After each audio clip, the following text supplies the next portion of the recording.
राधे राधे। तो आप लोग कैसे हो?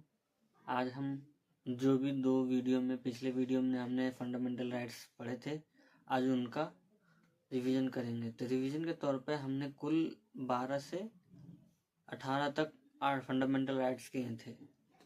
तो हमारा सबसे पहले आर्टिकल आता है 12, जिसमें हमने स्टेट को डिफाइन किया था कि उसके अंदर एग्जीक्यूटिव, लेजिस्लेटिव और अथॉरिटी, लोकल अथॉरिटी, ये सब आते हैं। तो ये स्टेट को डिफाइन करने के लिए होता है।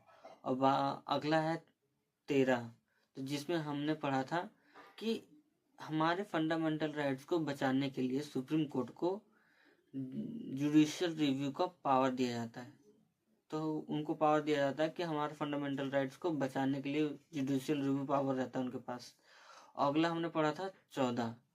अगर हम मेन रूप से देखें तो 14 से लेकर 18 तक ये राइट टू इक्वालिटी के अंदर आता है। अगर एक एक करके देखें तो 14 जो आता है, इक्वालिटी बिफोर द लॉ, ये फ्रांस में होता है। अगर ये अमेरिका के तौर पे देखे थे 14 को, तो इसी को बोलते हैं इक्वल प्रोटेक्शन ऑफ लॉ। लेकिन हम फ्रांस से लिया, इसीलिए हम इक्वालिटी बिफोर द लॉ पढ़ते हैं। बात रही 15 की, तो हम इसमें पढ़ते हैं डिस्क्रिमिनेशन रोकना। ये स्टेट को रोकता है डिस्क्रिमिनेट करने से। किसके आधार पर? रिलीजन के आधार पर, कास्ट के आधार पर, रेस के आधार पर, सेक्स के आधार पर और प्लेस ऑफ बर्थ के आधार पर। आर्टिकल 16, तो वो हमें इक्वल अपॉर्चुनिटी देता है पब्लिक एम्प्लॉयमेंट में।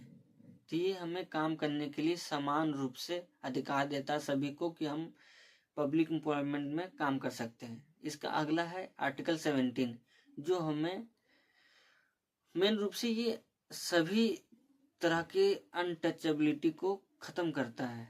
इससे छुआछूत भी, कोई भी ऐसा चीज है तो ये उसको खत्म करता है, आर्टिकल 17। और इसके अगला है आर्टिकल 18, जो लास्ट है हमारे इस वीडियो का।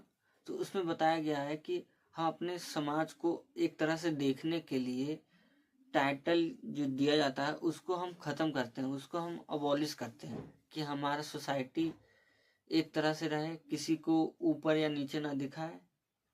तो ठीक है, अब हम अगला वीडियो लाएंगे 19 से 2022 तक। तो चलिए मिलते हैं। Radhe Radhe, good night.